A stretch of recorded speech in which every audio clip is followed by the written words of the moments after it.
Okay, maybe we should start. I want to thank you all for coming to our 7th lecture of radio astronomy talks this academic year. Before we start, I want to thank George Halburn, late George Halburn, who supported us generously with his funds to run this series. And we've also been supported by Sierra, the College of Arts and Sciences, and the Department of Physics and Astronomy. So today we are pleased to have our distinguished speaker, Professor Hubb Rottgering. Did I say it right? Good enough. The Anglo-Saxon version of it is Rottgering, right? Yeah. Anyways, from the University of Leiden. He has traveled long distance from Leiden to see us, and we appreciate that. Hubb has received his PhD from the University of Leiden in 1993. His thesis topic was on ultra-stage spectrum radio sources, which are tracers of distant galaxies. He then went to Cambridge as a postdoc for a couple of years, and then he returned back to Leiden, and he's been there since. He's a professor now, and he joined the faculty in 1998.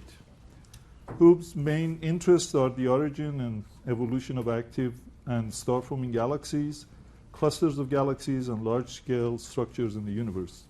He's also interested in the development of astronomical observing facilities and has been playing a leading role in the development of low-frequency radio array of radio telescopes, or the so-called LOFAR, and he's going to talk about that in much more detail today.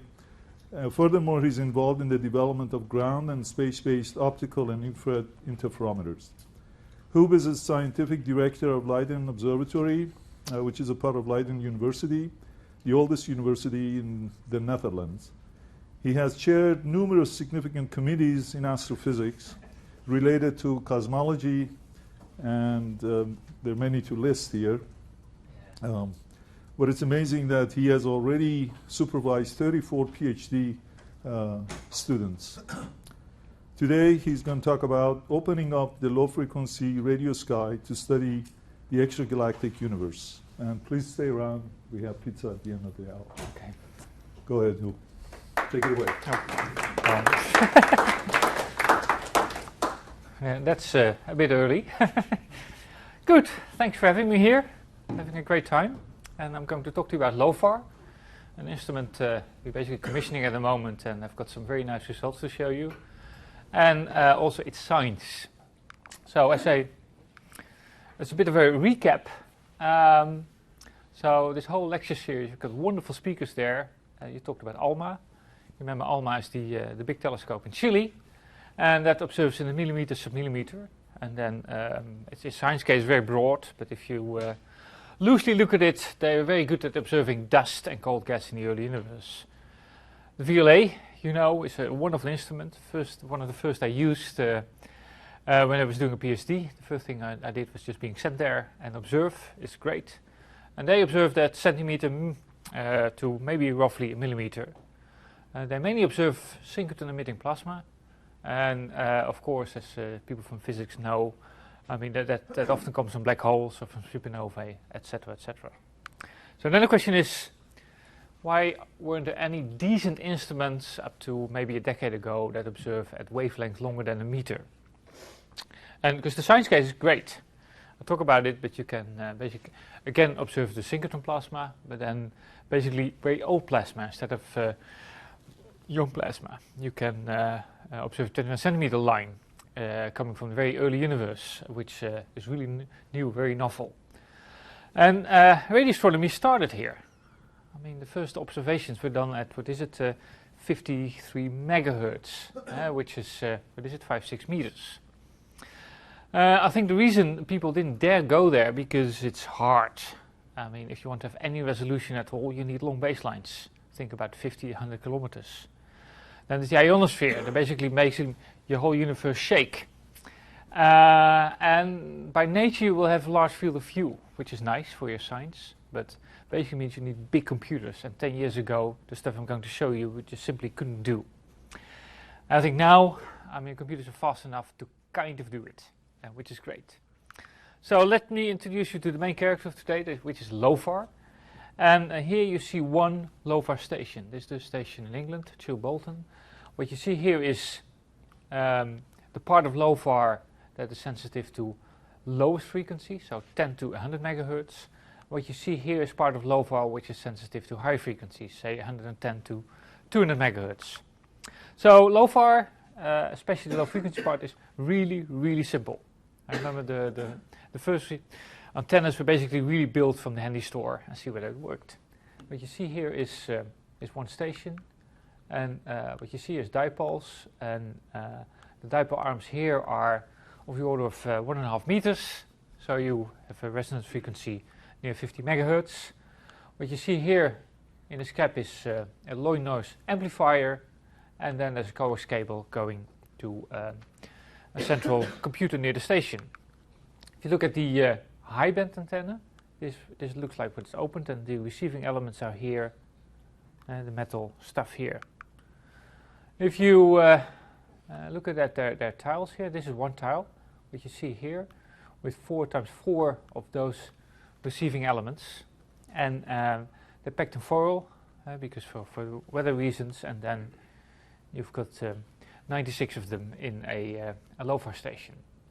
So this is LOFAR, and to some extent the hardware is cheap and simple, and you could all make it yourself.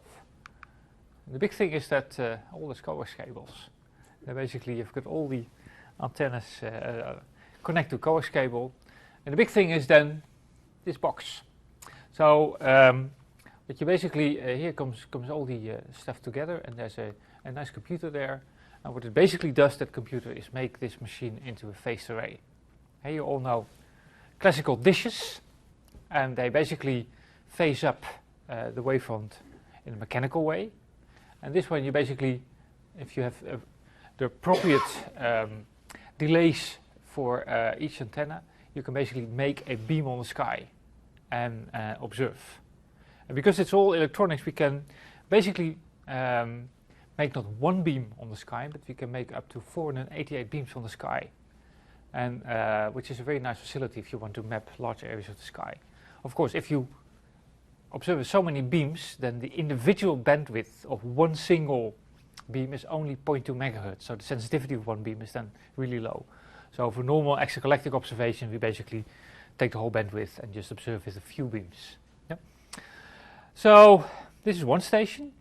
Then we have a central station consisting of 6 stations, and this was a part of Holland, province of Drenthe, where land was bought, and this is how it looked like in 2008. Yeah, this is made a big mess out of it. As you continue, there's a little bit less, and that's how it is now. So on that central location, you have here kind of an area with 96 dipoles. You have here a somewhat smaller version of the international stations. I showed the one in Chilbolton, and this is what we call the super turp. And that's kind of a traditional turp.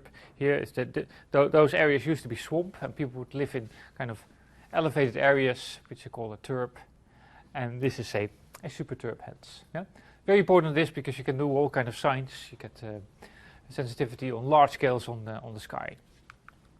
So the moat is to keep the animals out? Why is there a moat around? I think we just need to get rid of the water. Oh, okay. Yeah, I think that's the main. So we have 24 core stations, so in an area up to 3 kilometers. And then if you look at the Netherlands, there are 16 remote stations. That's a big machine for us. And so Amsterdam is here, Leiden is here. So this is of the order of 2.5 hour train ride for me if I go there. And so it's a very powerful machine. I mean, for Holland, it's we invested a little bit, 100 million euros in the machine, which is a lot of money if you think we're only here with 17 million people. Do the math. If you were to spend this kind of money on astronomy here, you would talk about a few billion. So it's a big machine. What's really nice about this is that it's in Europe, which has a couple of advantages and a couple of disadvantages. Let me talk about the advantages. The advantages is because the machine produces a lot of data. Each station needs a 10 gigabit per second connection and a light path to the central processing facility. And most of that just exists. Yeah? We don't have to dig it because it's there. Maybe the last mile or 2 miles, whatever. So that's handy. What's also great is that because of the European Union, because of individual countries, universities, LOFAR is growing all the time. So we have now 8 stations operational. You see here, this is a chill bolt I just showed you. There's 1 in Sweden, there are 5 in Germany, 1 in France, and in Poland at the moment as we speak, we're building 3 stations. Funding now in Ireland, news of a few weeks ago, and Italy is still finding money, and I'm sure at some stage they'll get it. Are you phase correlating among all of these? Yes. All at once, or do you do it in clusters? No, all at once. So what I show you there is that's a tremendous task, and the full data rate into the correlator is of the order of almost a terabit per second, which is a frightening number. Yeah. The LOFAR, the science is absolutely staggering and phenomenal. I mean, the amount of stuff you can do is, and all those are worth conferences. So I can't really do justice to all of this. And but I'll give a few highlights on what you're seeing here. And then I'm PI of the LOFAR surveys, and I know lots of details on that. So in the second part of my talk, I concentrate there. A few things. Epoch reionization. I've been thoroughly instructed I should talk to the people with a physics background, so let me explain to you briefly the epoch reionization. So what basically happened is that there was a Big Bang. We all agree on that. I think the few astronomers who didn't have died. So that's a way of convincing us. And then, okay, so very hot, and then the universe cools down. And at some stage, basically, it cools down so much that, and so cold that the universe is getting cold and neutral. So the universe consists then in this, what I call the dark ages, which I think is very appropriate, consists of neutral hydrogen, neutral helium, and nothing else. Yep. I mean, life has never been so boring. Yep. At some stage, you get the first stars, the first galaxies, maybe the first quasars, black holes, that turn on.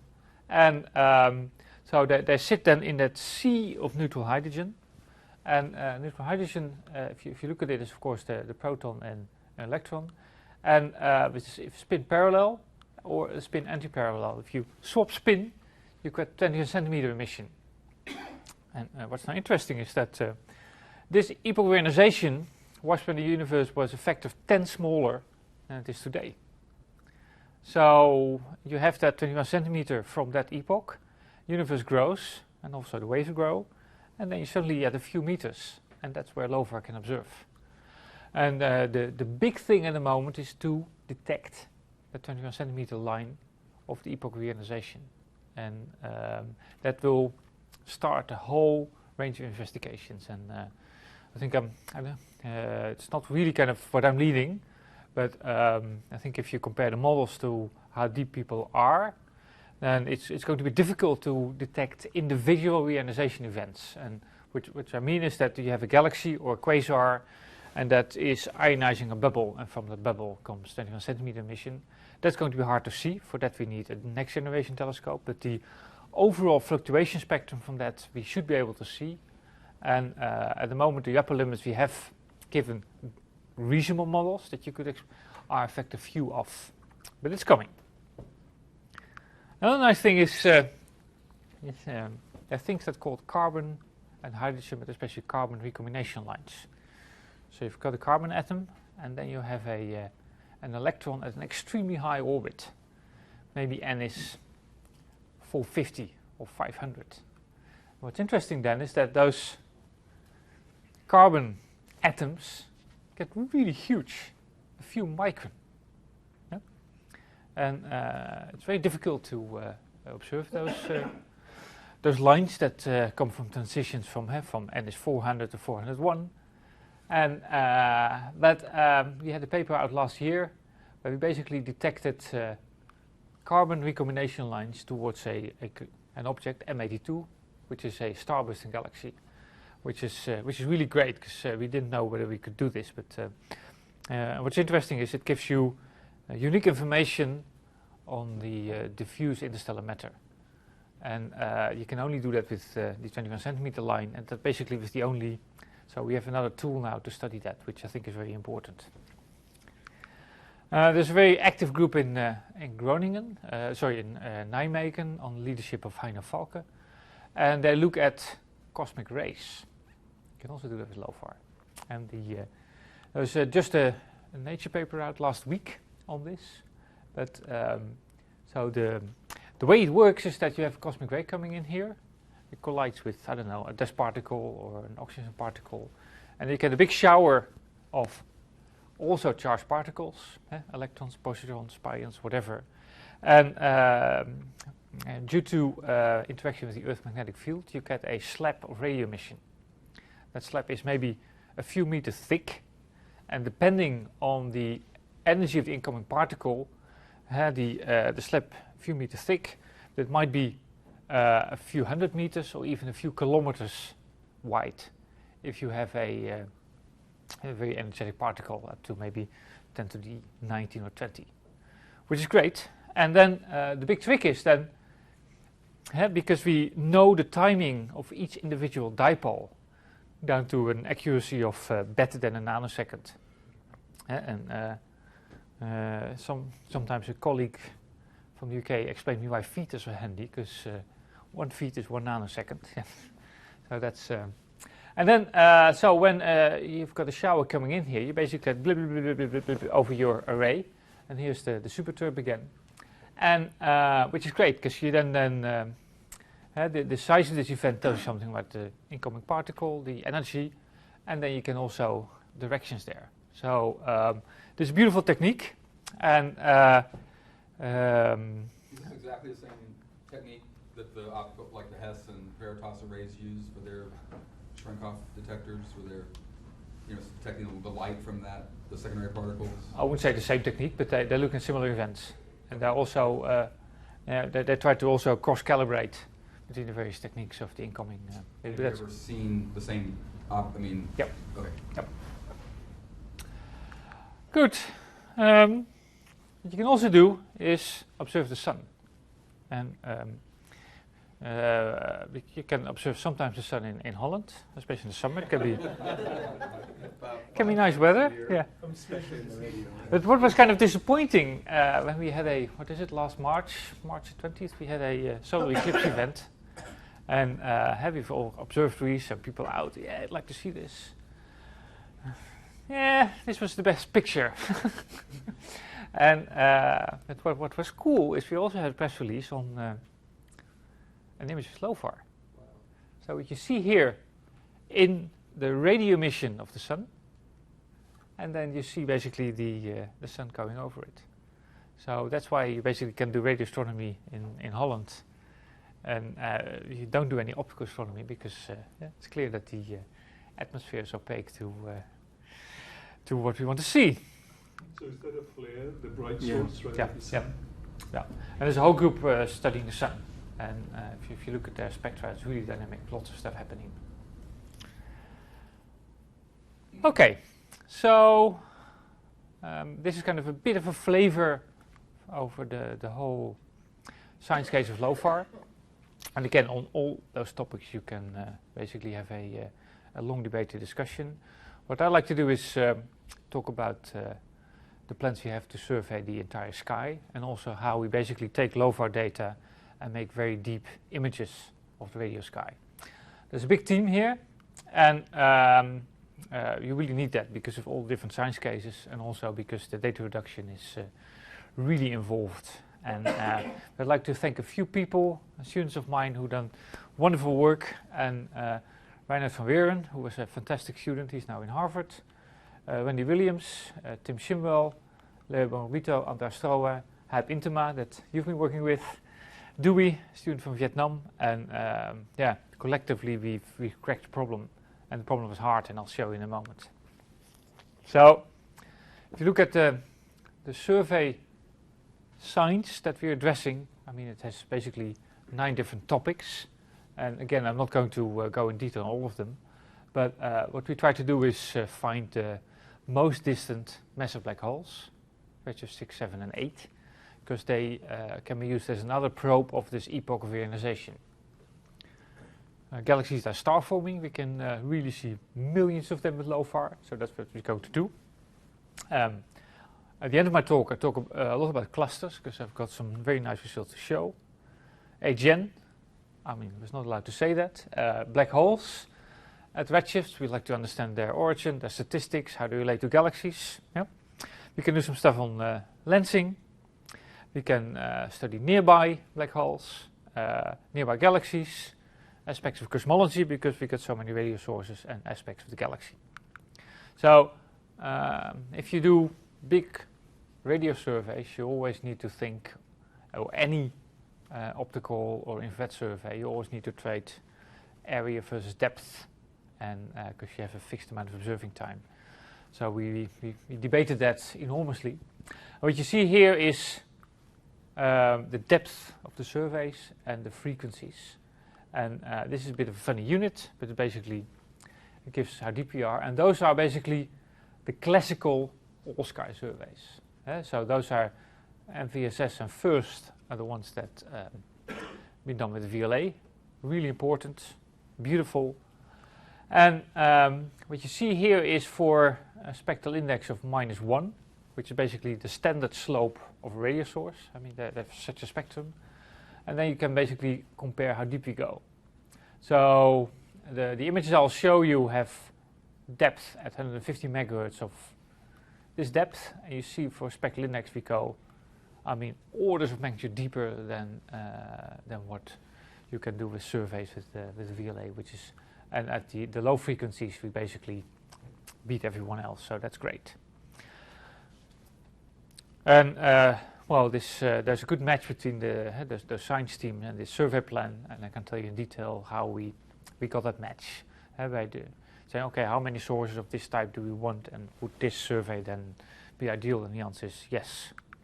So this is data. Sorry, I'm having two big problems. One, how do you get rid of all of the terrestrial shortwave sources? That's the next 10 minutes. Okay. Yep. And how do you get through the ionosphere? That's the next 10 minutes. But those are very good questions. So, what I just told you is that we have all those stations, and all the stations pairwise we put into the correlator, and then we get complex numbers, amplitude and phases. And the question is, how do we deal with that? And I'll first give you a basic introduction to radio astronomy, and then I give you the high-level one. So, basic one is this. So, if you look at a dish here, and it collects waves, and what I just said is that LOFAR acts as a phased array. So, each station basically calculates the phase delays, and instead of a dish here, we do that electronically. And what's really, really important, if you look at the resolution any telescope can achieve, is basically this famous formula, is the size of the wavelength over the size of your aperture. That basically means that if you have those radio waves that are meters, and then you have to have a baselines that are 100 kilometers, because if you think you observe in the optical, and you in the infrared, let's say a micron, then you can get pretty good resolution with telescopes that are a few meters in size. So the trick to get resolution is basically to have those arrays, and with a big size. The problem, of course, is that with those arrays you basically get the resolution, but not so much the sensitivity. Because the sensitivity is basically the collecting area you have. Ideally, you like to have a filled aperture. Basically, take a piece of the desert, dig a big hole, aluminum foil, and then, but that's just basically impossible. Yeah. So then you basically have all those individual antennas, and then you like to do interferometry. Okay. Interferometry. So you have two antennas here, one antenna here. Then you have a parallel wavefront coming in. And if you do that, you basically multiply it, and then you get a number, a complex number, every second or every 2 seconds, depending on your averaging time. That complex number we call a visibility. Just an amplitude and a phase. Amplitude we do in Jansky's, and phases we do in radians or degrees. Yeah? Complex number. So for each pair of antenna, every second we get a complex number that's called a visibility. Yeah? And then if you look at an array, and here's a simple array which I made myself. Yeah? Here's an antenna, antenna. Yeah? So, and if we here then, from here to here is one baseline. Yeah? And okay, this baseline doesn't matter, but this is then 100 meters. Yeah? And one baseline is one point here. If you, so that's a certain direction and a certain distance. Yeah? And then you can make all the connections there, and then you fill up this plane. Yeah? So if you have n telescopes, you get n squared measurements divided by 2, because this measurement from here to here is same as this measurement from here to here. And then you have something that we call a UV plane, and then each baseline, each second gives you one single measurement in the UV plane. Yeah? And then you take the Earth and ask it to rotate, and then say, yes, astronomer, I'll rotate, and then, so you basically then, that UV plane that rotates automatically, and then you fill up, and you get a aperture. And you get something that looks like a telescope with a diameter of 100 kilometers in place of LOFAR. Well, then there's a theorem, van Sitter-Czernik theorem, which basically says this visibility, this at u comma v, so this one at u comma v, yeah, is basically the Fourier transform of one point of your, the Fourier transform of your image. So what you basically, this point is one single sample of your Fourier transform of your image. Yeah? Okay, this is the simple version. Then there are many advanced tricks. One of the problems is that you basically don't have a filled aperture. So you have to interpolate in the UV plane. And if you don't do that properly, you get crappy images. You have to really describe your whole system. But you can do it. So this is the simple. You get the visibilities, do a Fourier transform, you have an image on the sky. That's the simple version. Now the complicated version. That's where you come. So there's an enormous list of challenges if you want to do this low frequency radio astronomy properly. First one is the fact that you have those enormous data rates. There's terabits per second. But even if we observe and we average down, I mean an 8-9 hour observing session, if you really average things down in frequency and time resolution, is still a terabyte. Yeah? Radio interference was something that really scared us.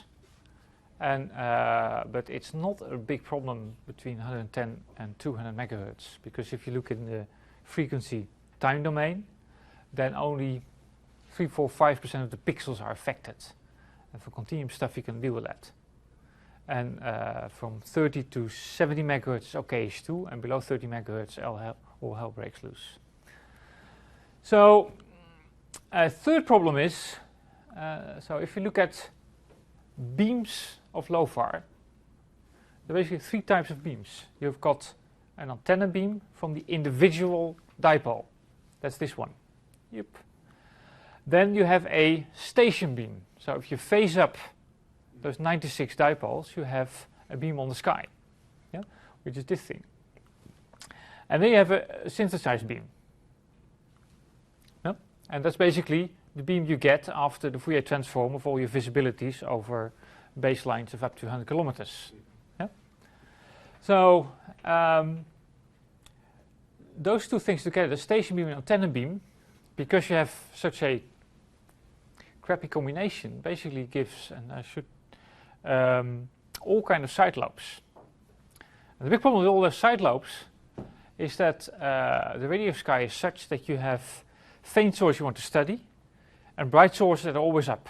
So Cygnus A, and this collection of the what we call the A-team sources, those are ridiculously bright sources.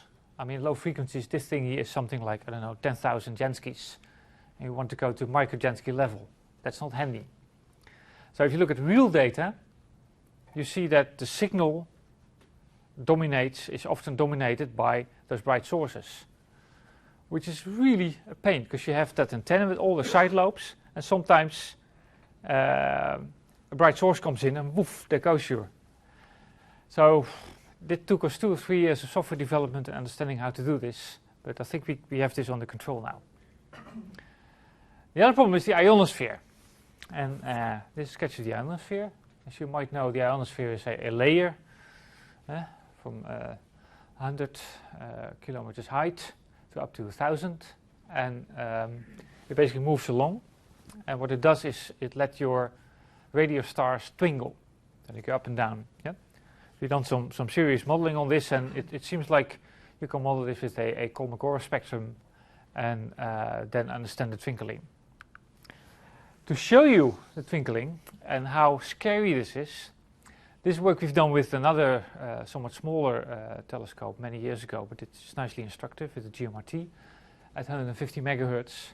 And what you see here is this is one single observation with this radio telescope. That gets a beam on the sky of a few degrees. Yeah? And there's a bright source here and a bright source here. We can make a movie of that source by every, 1 or 2 minutes, make a snapshot image. And then you see how scary it is. And we've also done this with LOFAR. And this is a scary movie. So this is basically a LOFAR beam. And what you basically see here is how the ionosphere goes over your array and completely is screwing you. And and don't forget that this image has a resolution of 3 arc minutes. And for the Dutch array, where we want to do full-blown imaging, the resolution we like to achieve is 5 arc seconds. Yeah? So it's so we've done quite a bit of work on this, also using some VLA data. And at the VLA, they have an interesting system, observing at 74 megahertz. And we've played a lot with that. What you see here is it's come straight from the thesis of Hubb Intema, where you basically, what you then do is if you have such a big field of view, there might be 8 to 10 sources you might be able to see in integration times of maybe half a minute or a minute. Yeah? With informative tricks, which is called self-calibration, you basically can say, if you take one individual antenna, what would have been the phase delay toward that bright source. Yeah? You do it for 10 sources, and then you basically need to make a screen, a model of the screen of the ionosphere, and take that into account into your imaging. And what you basically then see is that if you don't do that, this is what you're getting, and if you do that, this is what you're getting. So your PSF sharpens up. Yeah, we said, well, let's also do that for LOFAR. And that took us the last 3 years to do it, because it's really hard. Because you have those beams. You also, another thing which is hard for us is the fact that we don't have a telescope that properly points. If you have a normal telescope, you basically, there. What we have is a dipole, and that source goes over your dipole. Yeah? So your sensitivity changes all the time. And that's really hard if you think about interferometry, because every visibility says something about the entire sky. And that's hard. So what we've done is come up with a scheme where if you look at the LOFAR beam, which is here, then basically we kind of find all the bright sources, here, here, here, and make a 4-node tessellation. And what we then say is that within one patch like that, the ionosphere is constant over timescales of 5 or 10 seconds. Yep. And so then basically we need to solve for the ionosphere for this patch, and this patch, and that patch. Here's kind of like an idea. Here's an interesting field, an interesting source. We find the bright sources and make a 4-node tessellation, and then basically find the ionosphere. Sounds easy, but there's a big problem there, because if you think about visibilities, every visibility says something about the entire sky. So what we then have to do is a big iteration scheme is that, okay, suppose you want to know what the ionosphere is for this facet. You basically need to subtract all the sources in the entire field so that you only have a data set with information from this one facet. No? And then go to the other facet, another facet. That took half a year of computing time for one image. The scheme is elaborate. You can talk about it, but you don't want that. And to show a little bit that how it works is that this is basically how you start. This is a bright source in a facet, and then you first do a number of self-calibration iterations, making use of the fact that you've got n-squared baselines and you've got one facet, and you'd like to have towards that one single facet you want to have the delays correct. And then you do that iteratively so that you also, at the same time while you seeing what the ionosphere is doing, also correct for beam imperfections. And the end result is pretty good. Is this 3 arc minutes? No, this is a resolution of 5 arc seconds. Okay. And so I'm actually very, very proud to show you this, because maybe this is the pinnacle of 50 years of radio astronomy evolution. Maybe it is actually. What you see here is the moon. Yeah. And what you see here is a big LOFAR image, and this is 4 by 4 degrees. The resolution is 5 arc seconds. That basically means it's very difficult to show you. So I mean, this source here is this one. Is this one. So I'm just going to show you kind of a nice random collection of what is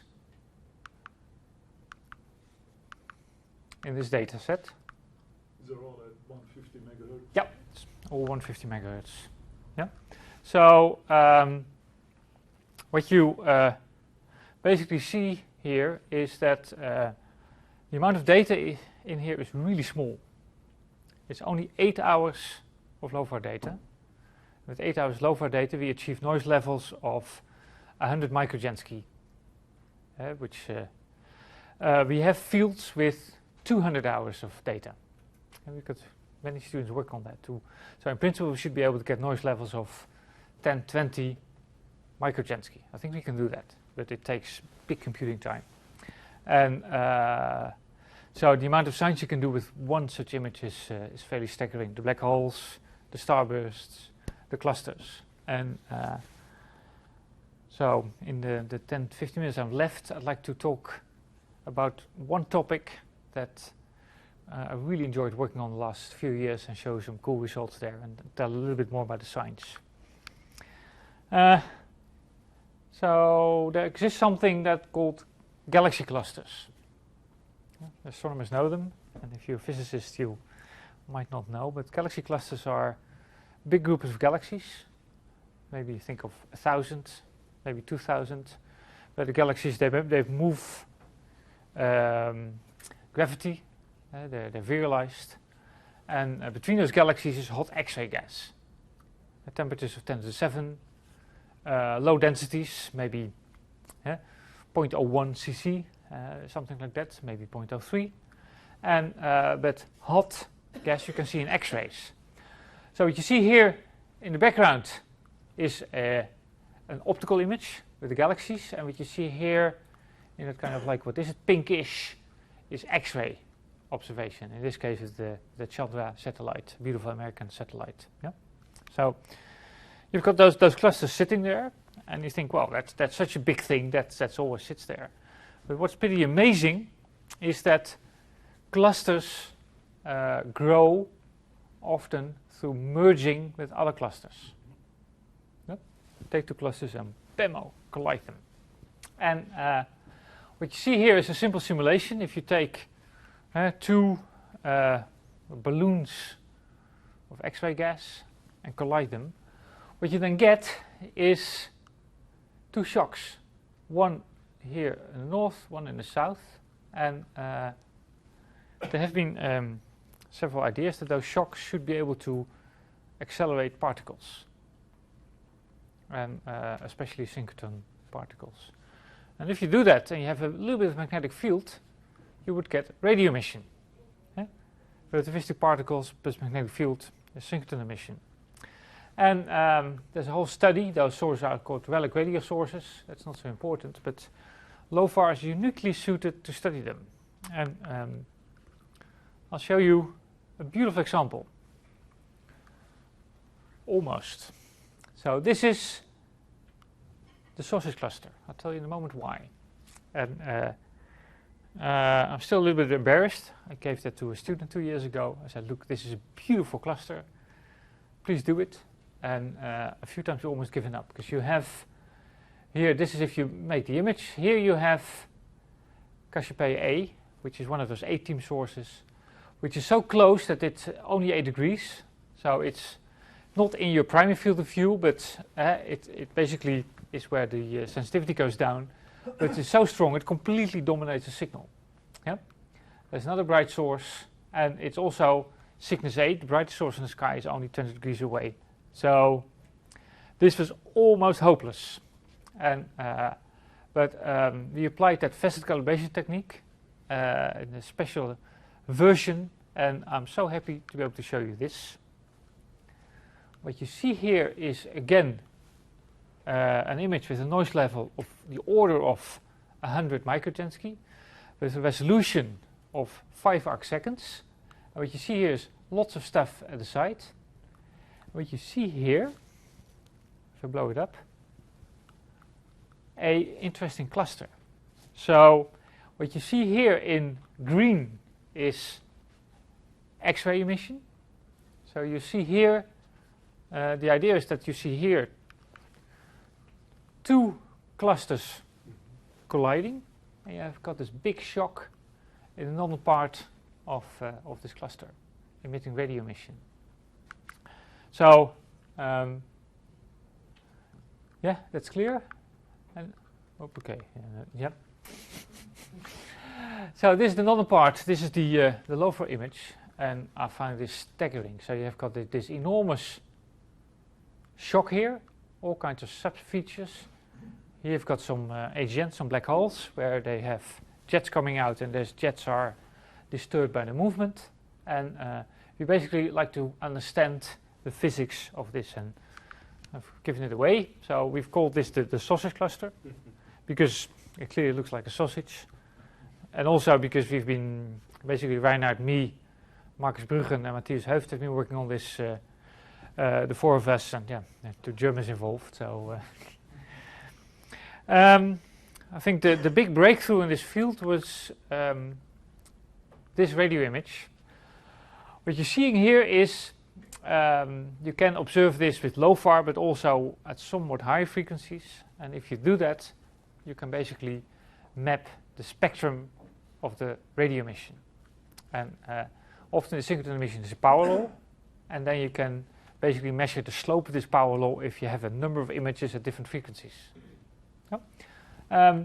What you see in green is where the power law is flat, And what you see in blue here, when the power law is steep.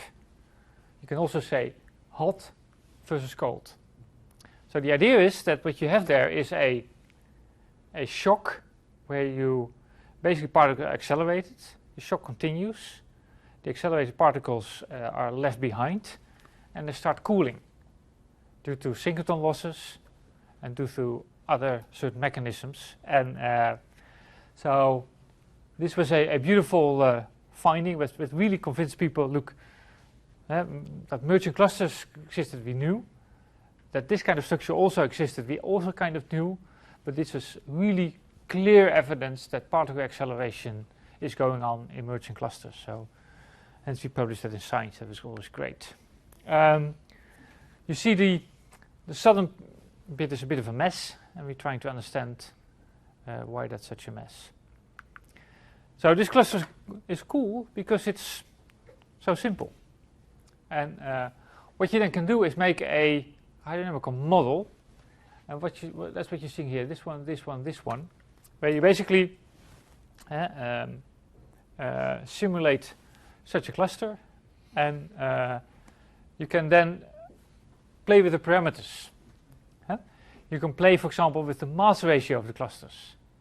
You can play with the impact parameter. You can play with the viewing angle.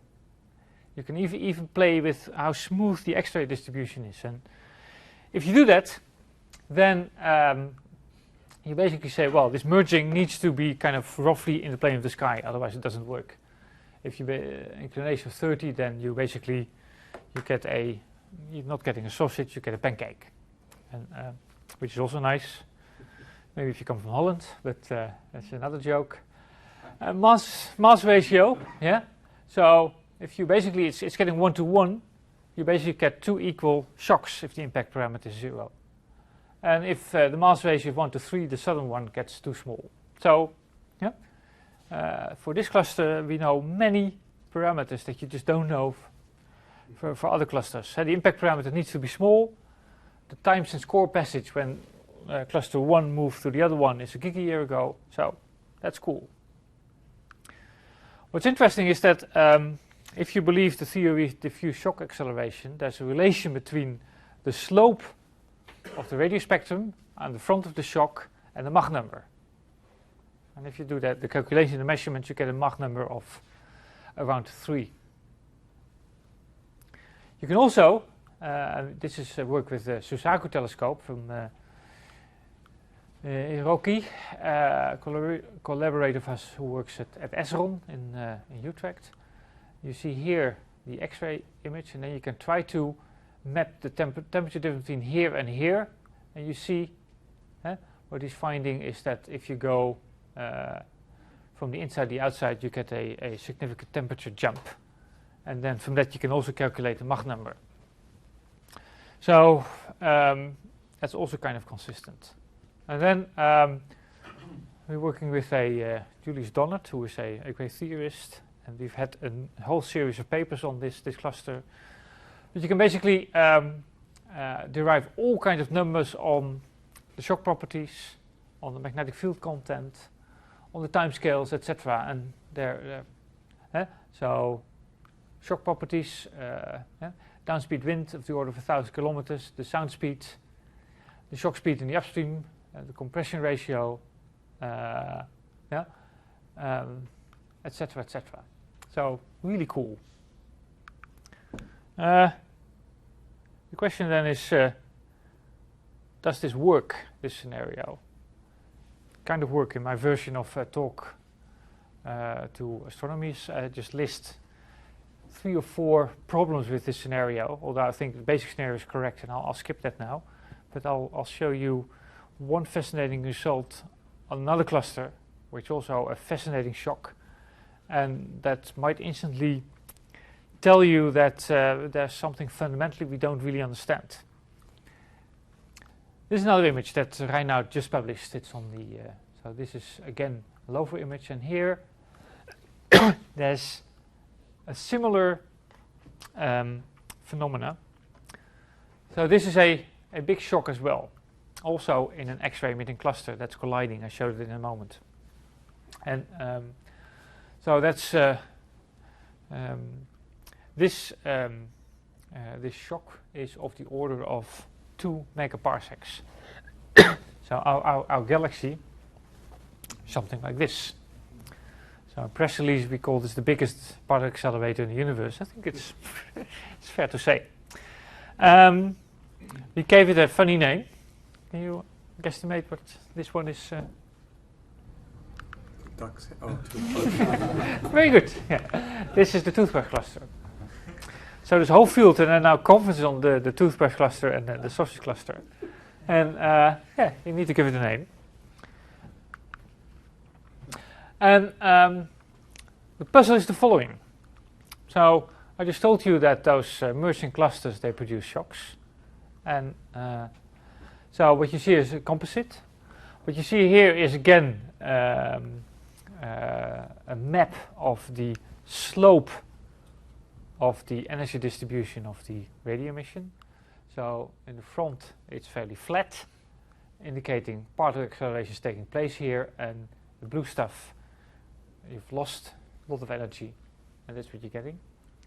And what you see here is the X-ray emission, where you clearly see 2 colliding clusters.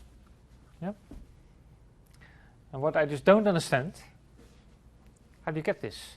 I understand if you have a collision there, you get 2 outward shocks, but why the hell is this thingy sticking out? Any idea? How do you do this? Well, well, I mean, could it be that the part that's furthest out is okay, and it's the rest of it's been slowed down somehow? Projection. Because this all stuff is fairly instantaneous, because it's being active now. So, Marcus Bruggen, who's now in Bremen, likes simulating stuff. So he took 2 clusters and he said, well, let's take a third one. And if you basically sneakily make that small enough, so this is kind of like 1/12 of the main cluster, and you let it merge from behind so you don't see it, that's important, and you let it develop, yeah, then you basically get a shock front that kind of looks like this, and okay, yeah, maybe. So I'm not sure I like this. Well, part of the paper, so we can defend it, but it's good fun. I'm not sure we're understanding this. I'm even worried that we completely are missing something, but I don't know. So the long discussion on this is that we need to think about projection effect, minor mergers. If you want to really understand in detail the radio spectrum, we probably need to have some magnetic field generation on the spot, otherwise we can't really match with the overall spectrum. That's a longer story. But we also don't understand why the brightness distribution is so evenly over the sausage. So there's discussion whether we need either some funny projection effect or whether the particle acceleration is very non-linear with Mach number. Maybe. Another thing is that what are you accelerating? You had that hot X-ray gas.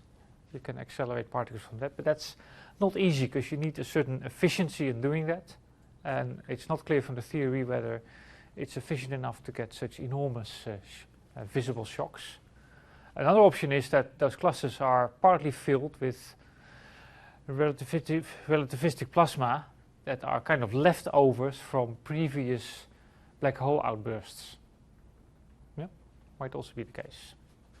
Okay, so this is all ongoing debate, but yeah, I think I'd like to conclude there. I showed you how LOFAR kind of worked, the enormous science you can do with LOFAR, and it's always good fun to focus on one topic and tell something more. So, if you have the time, I'd like to end with this conclusion. Thanks.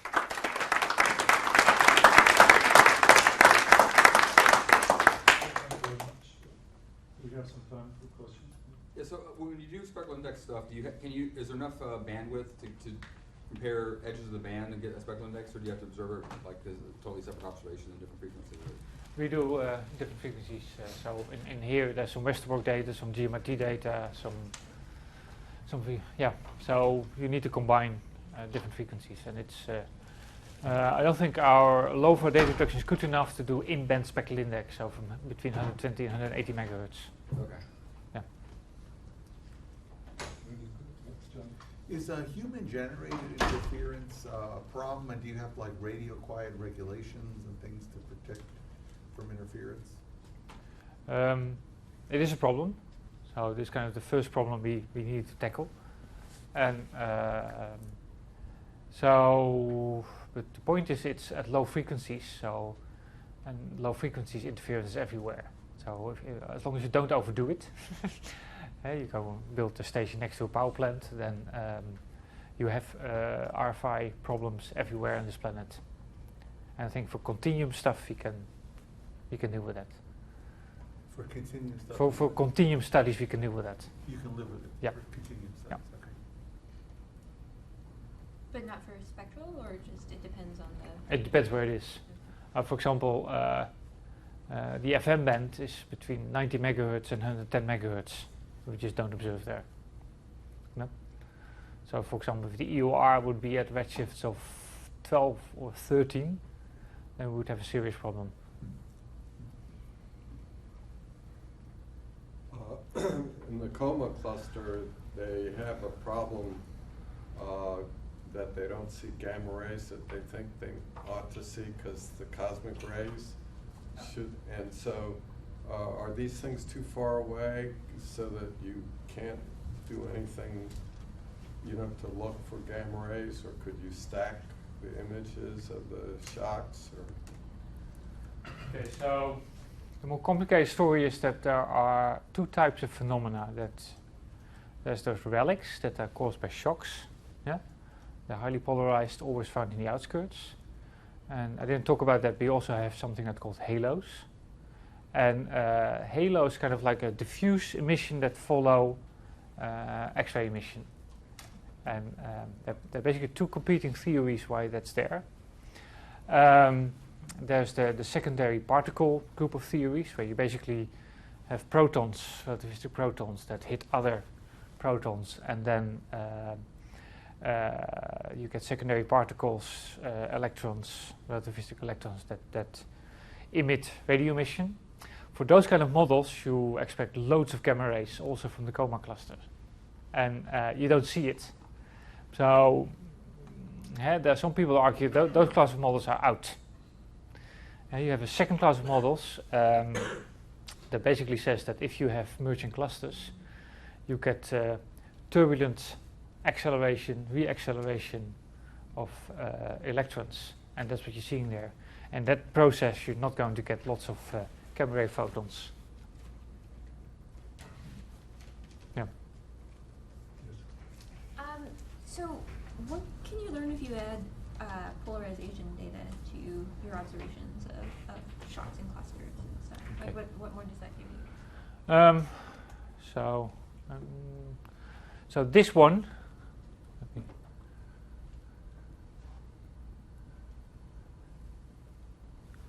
Where is it? If you look at somewhat higher frequencies, this one is highly polarized. So 50-60% or so. And so if you do some modeling there, what you think is happening there, if you have a shock and you compress it, you can magnetic fields aligned along the shock, and that gives you the high polarization. So it's an additional constraint on how well you understand the magnetic field and how the shock is behaving. Yeah. It's linear polarization. Yep. That's the maximum polarization that we can get. So it's really, yeah. So if you look at the energy spectrum of the electrons, you actually, when you measure the cooling time scale, does it correspond to the age of the cluster? So you see a change in the electron distribution and the spectrum. So that gives you what the synchrotron cooling time scale is. Yeah. And that time scale, how does it compare to the age of the cluster? What do you mean by age of the cluster? Well, the collisions, basically, the two clusters that merge, does this place any constraint on the age of the two clusters? Because it could be, I mean, a long time for these electrons to cool. So the decay of the... Sure. I think that there are different issues. The first issue is that from either the X-ray or from the radio Mach numbers, we can calculate the shock properties and then see with what speed this shock is moving outwards. And from that you can calculate when the merging event took place, which in this case is roughly a gigayear, and the other one is roughly 3.5 gigayears, we think. So that's one part of the question. The other part is that, and now it gets tricky, you can basically, if you have such a shock, then look at if that shock propagates, you know that electrons need to lose energy, so you expect a certain profile, a loss profile. And that with that loss profile, you can associate a velocity. And last year we written in a paper that those two numbers, your losses are a little bit more than, you're a little bit less than we'd expect compared to the speed with which the shock is moving. And that indicated for us you either need some additional particle acceleration in the wake of the shock, or you need a little bit of magnetic field amplification in the back of the shock to get that spectral index profile right and also get the overall spectrum right. You can also have multiple shocks. That would also get things complicated because it changes the spectrum. Yeah, it depends how you... Sometimes you think there's another, maybe shock there. Okay, if there are no other questions, let's thank the speaker. Thank you.